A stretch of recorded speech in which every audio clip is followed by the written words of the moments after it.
आज जब ये सत्संग शुरू हो रहा था तो ये हमको भी एक आपने रामायण दे दिया, तो हम ठीक ही किया। तो मैंने उसमें देखा, हमें एक बात याद आ गई।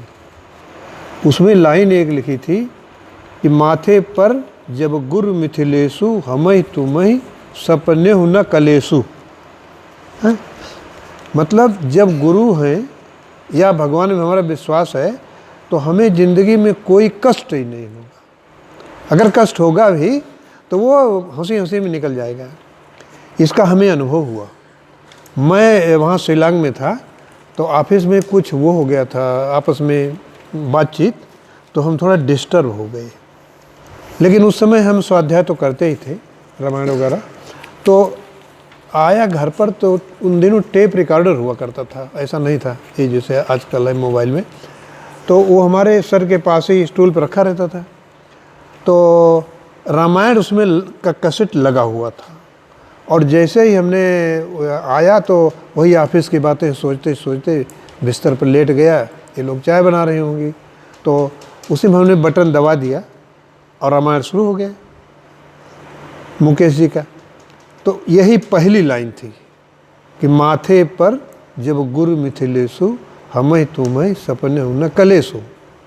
अरे भाई, तुरंत का तुरंत जो हमारे मन में जो विचार चल रहा था ना, जो मैं परेशान था, जैसे ब्लैक बोर्ड पर आपने मतलब मिटा दिया लिख करके। तो ये बहुत ही आपकी रामायण जो है ना, या ऐसे जो आत्मनिरीक्षण वाली बात उसमें आई, बहुत इम्पॉर्टेंट। दूसरी बात, स्वाध्याय की बात करते हैं। हम आज भी स्वाध्याय किए। तो इस किताब में लिखा है कि कल्पना कीजिए, कल्पना कीजिए। कल्पना मतलब खूब ऊंची कल्पना कीजिए कि हम प्रधानमंत्री बन जाएंगे, हम इंजीनियर बन जाएंगे, हम डॉक्टर बन जाएंगे, हम टॉप करेंगे। ये कल्पना है, ठीक है। फिर उसके बाद तुम्हें जब कल्पना ऐसी बन जाए तो संकल्प करना पड़ेगा, संकल्प लेना पड़ेगा। संकल्प क्या है? करने के लिए तो कुछ करना पड़ेगा ना उसको, कल्पना को साकार बनाने के लिए।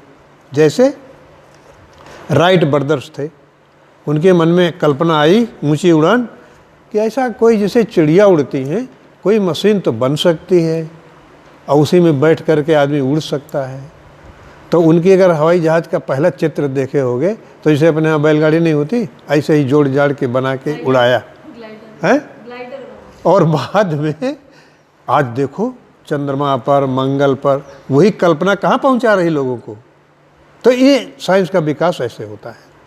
तो अब पिछले वाले में हमने बताया था जो हमारा मन है ये हमारी आत्मा का हिस्सा है। और मन जो कहे लेकिन अंदर से आत्मा न कहे, उसे नहीं करना चाहिए। मन के भी दो भाग बताए थे, एक चेतन, एक अवचेतन। चेतन यही है जो हम सोच रहे हैं, चलो सत्संग में जाते हैं, चलो ये पढ़ते हैं, चलो आज रसगुल्ला खा लेते हैं, मन तो ये कह रहा है। और तमाम अच्छी और बुरी बातें भी सोचता है। ये सारी बातें अवचेतन मन में रिकॉर्ड होती रहती। और इस किताब में तो लिखा है कि ये जन्म मतलब मरने के बाद फिर आदमी बने, फिर मरे, फिर मरे, 10 लाख वर्ष लगते हैं। सारा का सारा उसमें रिकॉर्डेड होता है। और अवचेतन मन कुछ नहीं करता। जैसे लाइब्रेरी, मान लीजिए आपका मन सोच रहा है कि रसगुल्ला खाना चाहिए, तो अवचेतन मन तुरंत आपको रसगुल्ले से संबंधित तमाम इन्फॉर्मेशन दे देगा। यही सोच विचार में, क्या कलकत्ता वाला रसगुल्ला बहुत अच्छा लगा था, चलो यहाँ गया प्रसाद दुकान वाला अच्छा होता, वहीं से खा लेते हैं। कहने का मतलब वो उसकी सारी इन्फॉर्मेशन दे देगा।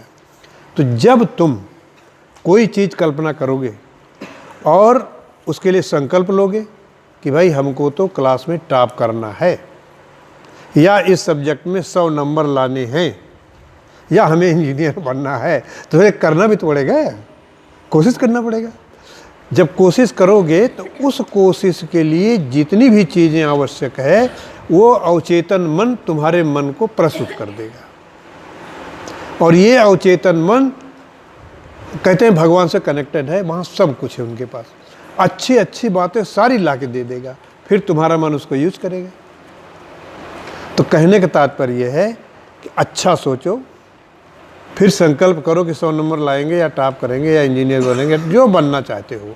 तो उसी से संबंधित किताबें पढ़नी पड़ेगी। आप इंजीनियर बनना चाहते हैं तो इंजीनियर की किताबें, इंजीनियर संबंधी किताब पढ़ो। डॉक्टर बनना चाहते हो तो उससे संबंधित किताबें या अखबार में जो आता है उसके बारे में सोचो। लेखक बनना है तो लेखकों के बारे में आता है कि ये अवार्ड मिला, वो अवार्ड मिला, उन्होंने क्या लिखा था जिसकी वजह से साहित्य का पुरस्कार मिला, उससे संबंधित किताबें पढ़ने पड़ेगा। तो मन को अवचेतन मन मदद करता रहेगा और आप उस चीज़ को प्राप्त कर सकेंगे। ठीक है, ये है आज की बात। हमारे मन में जब मैं यहाँ आ रहा था कि आज ही बताऊँगा तुम लोगों को, तो इसमें से जितना जिसको समझ में आ जाए, कहने का तात्पर्य अच्छा सोचो, फिर जरूर करूँगा, फिर वो तुम्हारा अवचेतन मन की मदद करेगा और आप जरूर कर लेंगे। ये समझ लो कि इसे विश्वास पूरा होना चाहिए। और दूसरा जो आज पढ़ा गया वो शाम को सोते समय कि आज के दिन का अपना रिव्यू करो कि आज हमने क्या किया, अरे हमने गलती किया, उससे झगड़ा नहीं करना चाहिए था, या उसने हमसे किताब मांगी थी तो दे देना चाहिए था, कि हम सोचे कि हमसे ज़्यादा नंबर न पा जाए अगर उसका ज्ञान हो जाए। नॉलेज जो है वो शेयर करने से बढ़ती है। तो कोई मदद मांगे फट से करो, आप उससे आगे ही रहोगे। यह है मन और चेतन मन और आत्मा परमात्मा की बातें जो होती रहती हैं। तो यहाँ आने से ऐसे ऐसे विचार हैं, कुछ न कुछ तो ज़रूर मन में जाता होगा। खूब पढ़ो, हैं, अच्छे बच्चे बनो।